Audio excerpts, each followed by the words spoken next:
जय हिंद दोस्तों, सैनिक समाचारों में आपका हार्दिक स्वागत है। सबसे पहले बात करूंगा हेडलाइंस की। हाँ जी दोस्तों, पेंशन क्रेडिट मैसेज आ गया, जरा करें चेक। और कब होगी आपके खाते में क्रेडिट? क्या डीआर का एरियर 3 महीने का मिलेगा? क्या है लेटेस्ट अपडेट? पीसीडीएस से क्या है खबर? ईसीएचएस यानी भ्रष्टाचार का अड्डा, लूट का अड्डा, इसमें बदलाव की मांग। सीनियर अधिकारी लिप्त और सीबीआई ने मारी रेड, गिरफ्तार हुए। अब आगे की कार्रवाई क्या होने वाली है? और सीमा पर तनाव, जवानों की छुट्टियां रद्द, वापस ड्यूटी पे जाने के आदेश जारी। और मैं बात करूंगा ओआरओपी एमएसपी को लेकर। कल प्रधानमंत्री के नाम पर सौंपा ज्ञापन। और अग्निवीर शहीद, हाँ जी दोस्तों, 20 साल की उम्र में।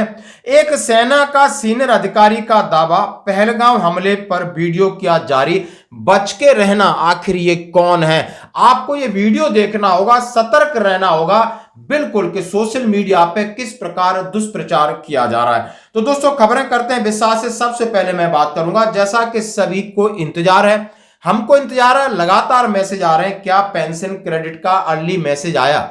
यानी जैसा कि पिछले महीने 21 तारीख को मैसेज आ गया था और ऐसा कयास लगा जा रहा था कि फाइनेंशियल ईयर क्लोज है, थोड़ा लेट आएगी, लेकिन पेंशन 1 अप्रैल देर रात तक आ गई थी। इस बार कोई मैसेज नहीं आया। और जब बात करते हैं तो उन्होंने कहा हमारे पास कोई अपडेट नहीं है। अपडेट नहीं है तो वहां पर बैठे किस लिए? उनसे पूछा गया कि डीआर, क्या महंगाई राहत का एरियर पहले आएगा या साथ में आएगा? बोलो हमारे पास इसकी कोई अपडेट नहीं है।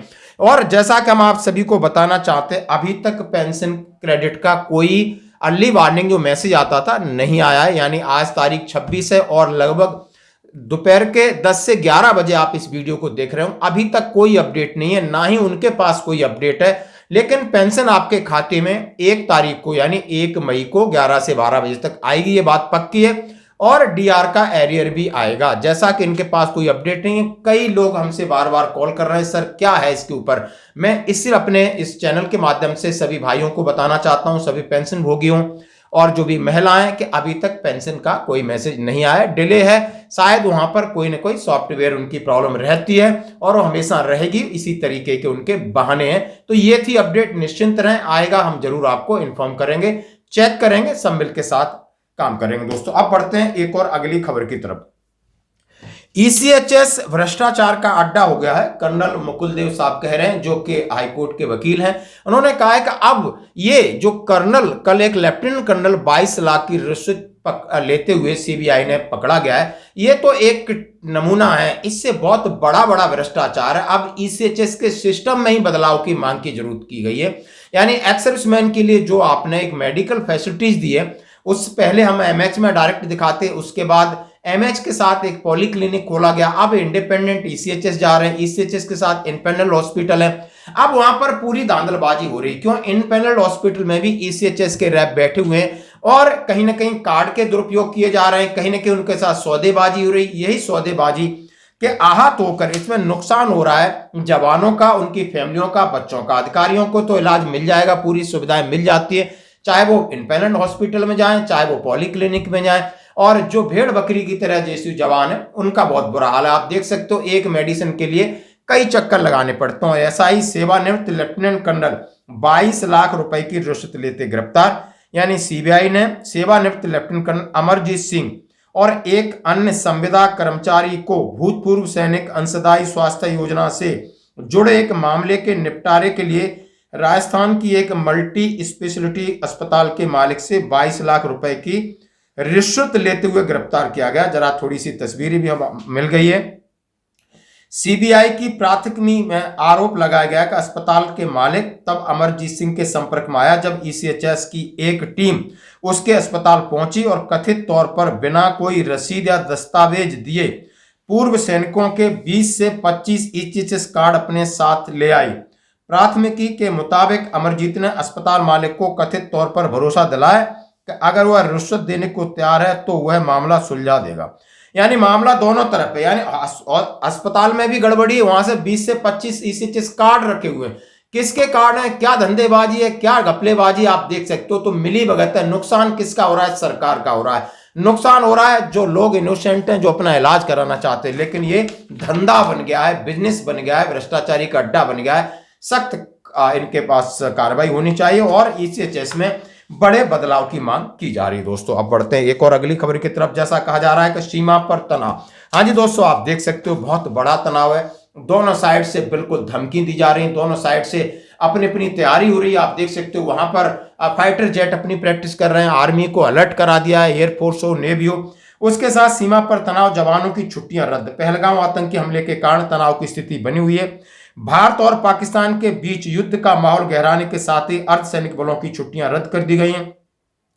उच्च अधिकारियों ने छुट्टी पर गए जवानों को तुरंत रिकॉल रिपोर्ट करने के आदेश दिए। श्रीनगर पहुंचे सेना प्रमुख उपेंद्र द्विवेदी सीमा पर स्थिति की समीक्षा कर रहे हैं। एलओसी पर स्थिति को लेकर सभी सैन्य विभागों से बैठकें हो रही है, लगातार बैठक हो रही है और कुछ बड़ा होने वाला है। और जैसा कि देश की मांग है, पूर्व सैनिकों की मांग है, सभी कह रहे हैं कि नहीं अब बहुत हो गया, अब सीधा सेना की छाती पर वार करना होगा। आतंकवादी कठपुतले इनको निपटाने से कुछ नहीं होगा, क्योंकि ये तो नर्सरी वहां पैदा करके भेजते रहेंगे। कब तक हमारे सेना, कब तक हमारे आम आदमी या इनके शिकार बनते रहेंगे। लेकिन अब बहुत बड़ा रिटाइलेशन की आप देख सकते हो, हर कोई गुस्से में, देश में अलग अलग तरीका प्रोटेस्ट हो जा रहा है।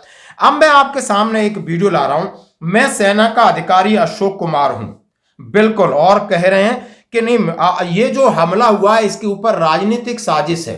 और ये अशोक कुमार अपना नाम ले रहे हैं, बल्कि कहना हम सीनियर अधिकारी हैं। और उन्होंने कहा है कि मैं जनता को विश्वास दिलाना चाहता हूं कि यह हमला जानबूझकर किया गया है, अंदरूनी राजनीति का कोई उद्देश्य है। मैं अशोक कुमार भारतीय सेना में एक सीनियर अधिकारी हूं। आज मैं ऐसे मुद्दे में विचार रख रहा हूं जो मेरे विवेक पे भारी पड़ता है। पहलगाम हमला जो जनता को दिखाया गया वो पूरा सच नहीं है। हमले के समय खुफिया जानकारी की विफलता और तत्काल मीडिया की कहानी, ये सभी गंभीर सवाल खड़े करती है। अपनी सेवा के वर्षों में मैंने कई ऑपरेशन देखे हैं, लेकिन ये अलग परिस्थिति थी। ये सारे साइन, ये सभी एक झूठे फॉल्स फ्लैग ऑपरेशन की संभावना की ओर इशारा करते हैं। एक ऐसा हमला जो बाहर से तो आतंकवाद दिखे, लेकिन वास्तव में अंदरूनी राजनीतिक उद्देश्यों को पूरा करते हैं। सबसे ज़्यादा दर्दनाक बात यह थी कि हमारे सैनिक, हमारे सिपाही ज़मीन पर पड़े थे और कई घंटों तक कोई नहीं उनको उठाने आया। ना कोई मेडिकल सहायता आई, ना कोई कमांड ऑफिसर आया। ऐसा लग रहा था कि ये सब कुछ पहले से ही निर्धारित हो। एक सैनिक के रूप में मेरा कर्तव्य सिर्फ सीमाओं की रक्षा करना नहीं, बल्कि सच्चाई की भी रक्षा करना है। धोखे के सामने चुप रहना देशभक्ति नहीं। सच बाहर आना ही चाहिए, चाहे वो कितना भी इनकन्वीनियंट क्यों ना हो।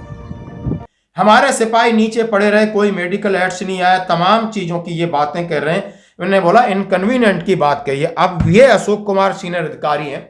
बड़े दुख की बात है, सामने दिख रहा है इसकी शकल से, वेशभूषा से कि ये कोई नमूना है। मैं अपनी भाषा में कहूं तो क्या बोलूं, ये मक्कार है, ये आईएसआई एजेंट है। ऐसे कई वीडियो सोशल मीडिया पर आते हैं, हमें भी लोग भेजते हैं कि देखो ये क्या हो रहा है। एक भेज रहा है कि कल ये 26 लोगों की लिस्ट है, उसमें 10 से 12 मुस्लिम भाई हैं। अरे हाँ, ऐसी कुछ भी नहीं है, लेकिन क्यों गलत चीजें आप एक दूसरे के आगे सर्कुलेट कर रहे हो। ऐसा ये नमूना है और इसने आर्मी की वर्दी पहन रखी है। ये आईएसआई एजेंट है कांजी मलिक। इसकी असली तस्वीर मैं आपको दिखाना चाहता हूं। आईएसआई की है, ऑफिस में बैठा हुआ है, जरा शकल मिला लेना। और इस तरीके की बातें आगे कह रहा है। और शर्म की बात है, एक नेता अपने ट्विटर हैंडल से इसको डाल रहे हैं कि देखो सेना का अधिकारी भी कह रहा है। अब वो बिल्कुल किसी पार्टी के बड़े लीडर हैं, उनके मैंने उस पर देखा है। बड़े शर्म की बात है, उनको ये नहीं पता कि यार फौज इस तरीके की स्टेटमेंट देती है और इसकी शकल देखने से लग रहा है। और एक आप समझ सकते हो राजनेता, मैं उसको भी नमूना बोलूंगा, वो कह रहा है ये पहलगाम हमला हुआ है उसमें सुखविंदर सुक्खू को इस्तीफा देना चाहिए। वो हिमाचल का बेचारा मुख्यमंत्री है। घटना के लिए हिमाचल प्रदेश के मुख्यमंत्री सुखविंदर सिंह सुक्खू को इस्तीफा देना चाहिए, इसलिए कि पहलगाम में अपने नागरिकों की सुरक्षा करने में वो विफल रहे। उसको इस्तीफे की मांग कर रहे हैं। तो इनकी जानकारी ये कितने सीरियस हैं, कितने गंभीर हैं इन सब चीजों को लेके। इनको सिर्फ और सिर्फ राजनीति करनी, चाहे देश में बॉर्डर पे कुछ भी हो जाए, सेना सुलझ जाए, सेना के ऊपर प्रेशर है, कुछ भी हो, लेकिन इन्होंने जाकर के एक जहर भरे इंजेक्शन एक दूसरे को लगाते रहते हैं और सांप्रदायिक माहौल, मतलब बोलते हैं ना, इस तरीके का उन्होंने माहौल क्रिएट कर दिया है। ऐसी वीडियो को बढ़ावा दे रहे हैं। ध्यान रहे, ये फैक्ट चेक में भी आप देखिए, ऐसी को बचना होगा। या फौजी आपको पहचानना आता है, सावधान रहे, होशियार रहे। अब मैं बात करूंगा ओआरओपी एमएसपी को लेकर के। हाँ जी दोस्तों, कल 25 अप्रैल थी। FBA federation veteran of association के अध्यक्ष अर्जुन सिंह राठौर ने एक बहुत बड़ी मुहिम की और उन्होंने कहा था कि उनके जो भी 150 संगठन हैं, उनके जो जनप्रतिनिधि हैं, जाकर के कलेक्टर ऑफिस के सामने धरना प्रदर्शन करें और कलेक्टर को ज्ञापन दें ताकि माननीय प्रधानमंत्री तक पहुंचा जाए। उनका 16 सूत्री कार्यक्रम है, उसमें उन्होंने कहा है कि वन रैंक वन पेंशन की विसंगतियां, मिलिट्री सर्विस पे, डिसेबिलिटी पेंशन, 8वें वेतन आयोग पर कई प्रकार की विसंगतियां, पुलिस प्रशासन के साथ हमारा जो टकराव चल रहा है, इन सबको लेकर के उन्होंने ज्ञापन दिया। और कई जगह पर आप देख सकते हो, उत्तराखंड, हिमाचल, जहां पर लोग कलेक्टर को ज्ञापन दे रहे हैं। मैं कुछ आपके सामने तस्वीर साझा कर रहा हूं। और दोस्तों बात करूंगा अग्निवीर शहीद हरियाणा का नवीन जाखड़, 20 साल उम्र, दोनों भाई अग्निवीर। और ये आप देख सकते हो, इन्हें कहीं किसी ऑपरेशन में एक गोली लग जाती है और इलाज के दौरान इनकी मौत हो जाती है, आप देख सकते हो। और वहां पर हुड्डा ने जाकर इनके जो अंतिम अंत्येष्टि के लिए सेना और सम्मान के साथ इनकी अंत्येष्टि की गई। आपको उनकी तस्वीरें मैं दिखा रहा हूं, जरा देखिए। आज की खबरों में तो नहीं बने रही हमारे साथ। धन्यवाद।